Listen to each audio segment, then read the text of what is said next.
안녕하세요. 배민 아카데미 이정훈입니다. 오늘은 엑셀 시트상의 손익계산서를 분석하는 방법에 대해서 말씀드리도록 하겠습니다. 지난 시간에 엑셀 프로그램을 활용해서 사장님들께서 종이에다 쓰실 수 있는 이 손익계산서의 내용을 시트상에다가 그려보고 표를 만들어보고 간단한 수식을 입력하는 내용을 설명을 드렸었는데요. 오늘은 이런 시트 장표에 모든 숫자들이 들어갔을 때, 아니면 한 달 영업이 끝나서 이렇게 해당의 금액이나 숫자를 집어넣었을 때 이런 데이터들을 어떻게 활용하는지에 대한 내용을 설명드리도록 하겠습니다. 20년 1월부터 사장님들께서 매월 마감이 끝나고 해당 우리 가게의 매출, 그리고 비용, 그리고 뭐 적립금 등등이 이렇게 정리가 돼서 입력을 하셨고, 계속해서 한 달 마감이 끝날 때마다 숫자를 집어넣어서 2021년 2월까지, 미래의 시기인 이때까지 이렇게 손익계산서를 엑셀에다 정리를 하셨다고 가정을 해보도록 하겠습니다.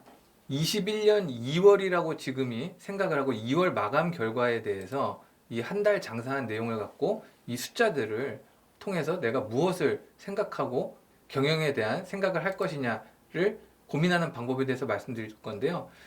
이 지난달에 21년 2월에 영업 결과를 해석하기 위해서는 첫 번째로 전월 대비 얼마큼 바뀌었느냐에 대한 내용을 한번 확인해 보실 수가 있을 텐데요. 이달에는 매출이 2,600만 원이었고 지난달에는 2,500만 원이었습니다.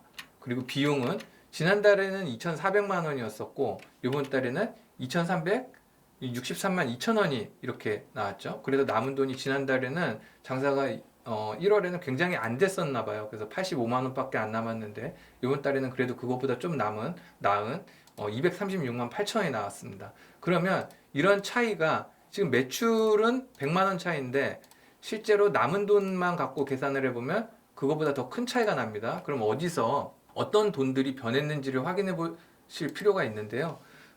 각 항목에 대해서 전월 대비 얼마나 바뀌었느냐를 계산을 해보는 방법을 알려드리도록 하겠습니다. 이번 달에 현금 매출이 80만 원인데 지난달을 빼줍니다. 빼면 차익이 발생하죠.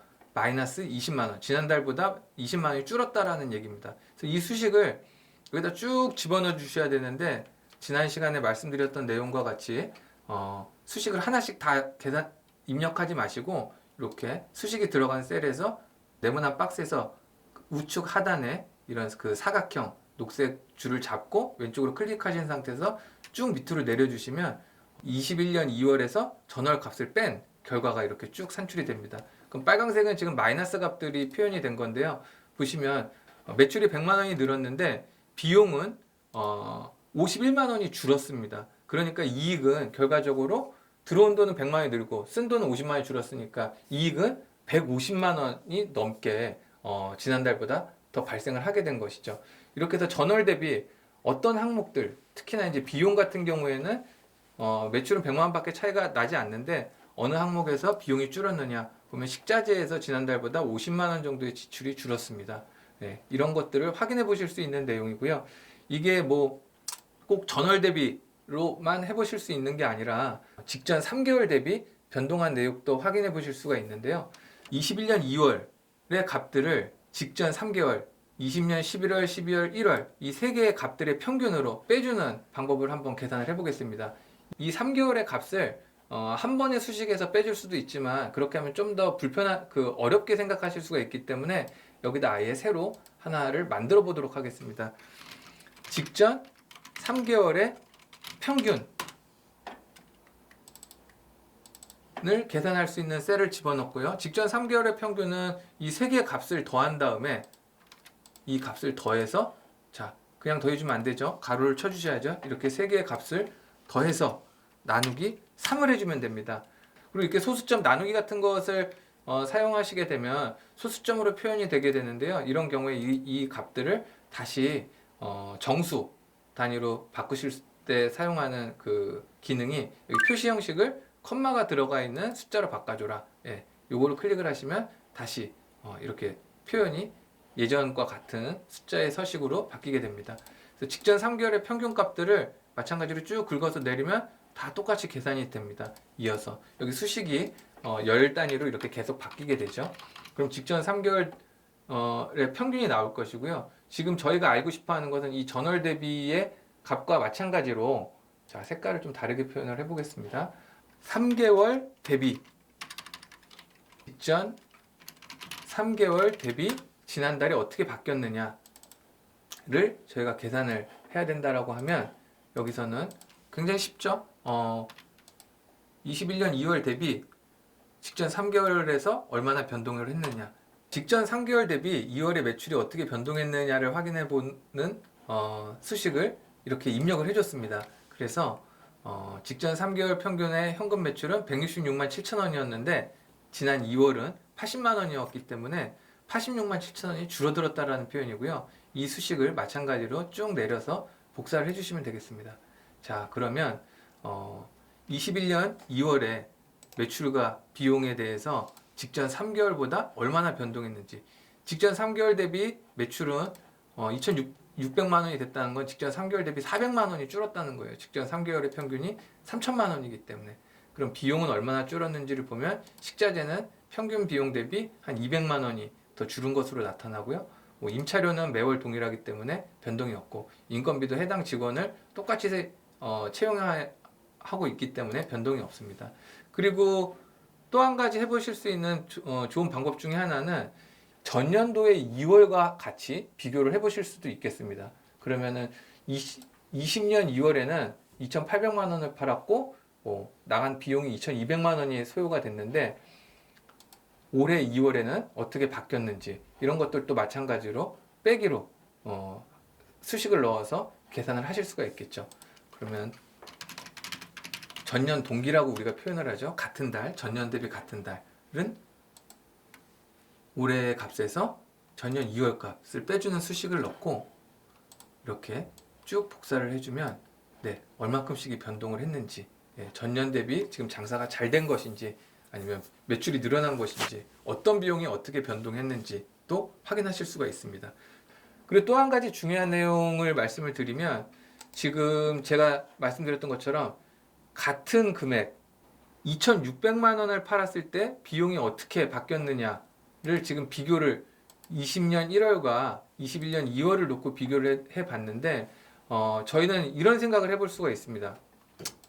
21년 1월에는 식자재 비용이 100만 원이 쓰였는데 이번 달에는 매출이 늘었음에도 불구하고 950만 원밖에 안 쓰였다. 이러면은 이거는 그 비용 절감이 많이 이루어진 것이죠. 근데 예를 들어서 20년 12월에는 3,500만 원의 매출이 발생하기 위해서 식자재가 1,400만 원이 쓰였는데 이번 달에는 2,600만 원의 매출을 팔기 위해서 950만 원의 비용이 쓰였다라고 하면 12월과 2월 중에 어떤 달이 식자재를 더 제대로 쓴 건지를 파악을 할 수가 없습니다. 왜냐하면 매출이 늘어나면 식자재 비용은 당연히 늘어날 수밖에 없는데 이것을 매출에 대해서 어느 것이 더 효율적인지를 계산을 해보셔야 되는 것이죠.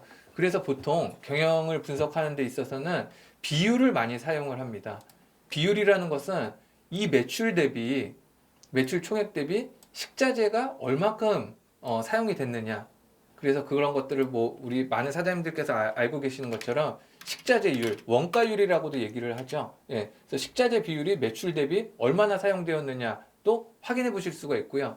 그런 것들이 비율이 어떻게 변화하고 있느냐를 살펴보시면 지금 내 가게가 정상적으로 잘 운영이 되고 있는지 확인을 하실 수가 있습니다. 그래서 이런 비율을 통해서 분석을 하는 방법을 설명을 드리면, 자, 지금 수식을 입력을 할 텐데요. 910만 원이라는 식자재 비율은 전체 매출 대비 2,600만 원 대비 얼마인지 이 비율을 만들어 볼 겁니다. 이렇게 하면 이제 분수로 나오기 때문에 이 옆에다가 퍼센트 표시를 입력을 해주시면 이게 이제 비율로 표현이 됩니다. 35.0%죠. 910만 원은 2,600만 원의 35%에 해당하는 금액이다 라는 그 결과입니다. 그래서 마찬가지로 이 수식을 옆으로 쭉 이어보겠습니다. 그러면 식자재율이 35%, 35%, 35%, 34%, 이때는 30%. 봄이 되니까 5월과 6월에는 식자재율이 많이 줄었어요. 매출이 커져서일 수도 있고, 매출이 커지면서 식자재가 그만큼 늘어나지 않은 결과일 수도 있고요. 그래서 이런 비율을 통해서 원가율 내지는 식자재율이 어떻게 변동하고 있는지 또 확인을 하실 수가 있고요. 또 하나는 많이 활용하시는 것 중에서 인건비율 인건비가 맞게 쓰이느냐? 인건비도 고정적인 직원을 채용해서 변동이 없다라고도 생각을 하실 수가 있지만 매출도 마찬가지로 변화를 하기 때문에 해당 매출에 대해서 우리가 인건비를 지금 제대로 지출하고 있느냐를 계산을 해보시려면 마찬가지로 인건비 800만 원을 이 매출로 나눠보는 겁니다. 입력을 해주시면 지금 20년 1월에는 인건 비율이 전체 매출의 30.8%를 차지하고 있고요. 이 값들을 쭉 연결을 해주면 올해 들어서 인건 비율이 굉장히 높아졌어요. 이 높아진 거는 해당 직원 인건비는 점점 늘어난 반면에 매출은 이 두 달에 지금 줄어들었기 때문이죠. 그러면 지난 두 달 동안은 매출 대비 인건 비율이 많이 지출이 되었다. 그렇게 판단을 하셔도 됩니다. 자, 오늘 굉장히 많은 말씀을 드렸는데요. 우리가 손익계산서를 엑셀 시트상에 정리를 하고 이 정리한 내용들을 어떠한 방법을 찾거나 경영 전략을 세우시는데 참고하기 위해서 이 내용들을 정리를 하시는 건데요. 그리고 또한 이 비율을 통해서 지금 정상적인 효율적인 비용의 집행이 되고 있는지, 식자재 가격의 변동은 어떠한지, 인건 비율은 적당한 수준인지를 확인하시려면 과거 시점 또는 어떻게 변해왔는지 등등의 내용을 확인하셔야 됩니다. 그래서 그러한 내용들을 엑셀 시트를 통해서 쉽게 살펴보실 수 있는 방법에 대해서 설명드렸습니다. 오늘은 여기까지 말씀드리겠습니다. 고생하셨습니다.